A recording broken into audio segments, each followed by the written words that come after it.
हमारे साथ खास मेहमान है राजीव जेटली जी, प्रवक्ता बीजेपी के, डॉक्टर मोहम्मद अमीन, पूर्व ज्वाइंट डायरेक्टर चुनाव आयोग से हमारे साथ जुड़ रहे हैं, संजय शर्मा जी हैं प्रवक्ता टीएमसी से, आदिल हसन प्रवक्ता एआईएमआईएम हैं और डॉक्टर आशुतोष वर्मा प्रवक्ता समाजवादी पार्टी के हैं। संजय जी, भाई बीजेपी कह रही है भवानीपुर में, दीदी के गढ़ में, जहां दीदी रहती है, दीदी के घर में, वहां पर आपको एजेंट नहीं मिल पा रहे हैं काउंटिंग वाले दिन बैठने के लिए, स्ट्रांग रूम के बाहर बैठने के लिए। दीदी को खुद आना पड़ गया, 4-4 घंटे वहां पर पहरेदारी करनी पड़ गई।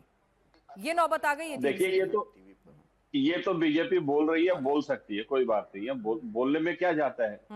हकीकत क्या है कि बंगाल में जहां जहां पूरे बंगाल में चुनाव हुए हैं, 40% के लगभग बूथों में इनके पोलिंग एजेंट नहीं थे। स्थिति ये है, और ये सपना देख रहे हैं कि बंगाल को दखल करेंगे।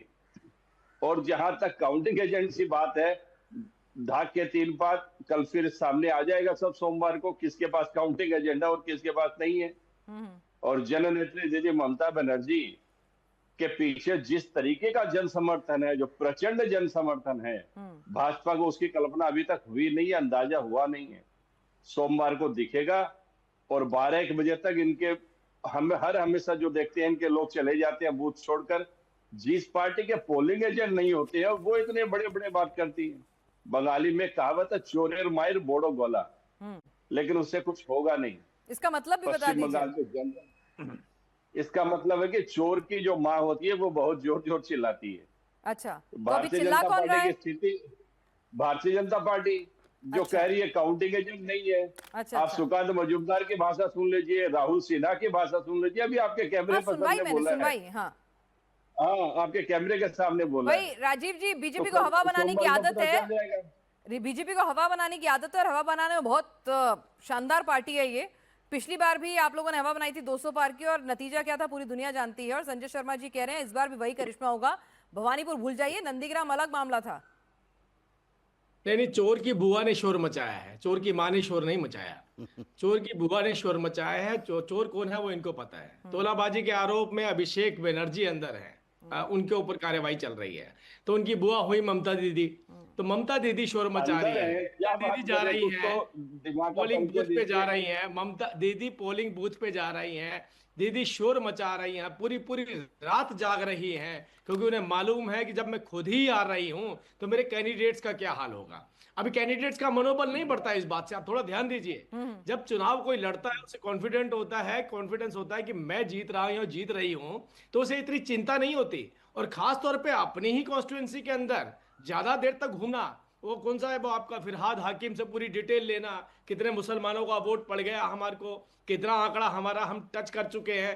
ये हकीम जो आपके मेयर हैं, उनसे ये सारा जो आंकड़ा लेना है, उसके पीछे की मंशा यही थी।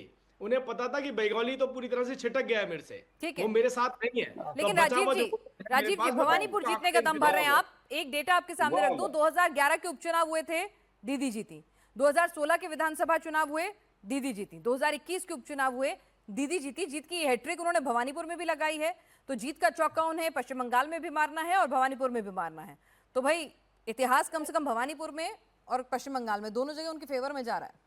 नहीं, इतिहास तो पहले सीपीएम के साथ था, उसके बाद इनके साथ रहा, हमने मना नहीं किया, टीएमसी के साथ रहा। अब वो इतिहास जो है वो बदलने वाला है, इस बात का एहसास तो दीदी को भी हो चुका है। मैं मानता हूं कि इन्होंने लगातार जीत करी। और आप सोचिए कि दीदी ही हारी है बंगाल में, और किससे हारी है, किससे हारी है बताइए, अधिकारी जी से ही हारी है। ठीक है, तो आप सोचिए, जिस बंगाल की वो नेतृत्व करने का दावा भरती है, अगर उसी बंगाल के अंदर वो हारी है, तो ये एक पहला एक सिग्नल था कि अब आपका जो है वो दिन लदने वाले। और अभी जो हालात बने हैं बंगाल के, वो अपने आप में दर्शा रहे हैं कि टीएमसी ने लगभग सरेंडर कर दिया है।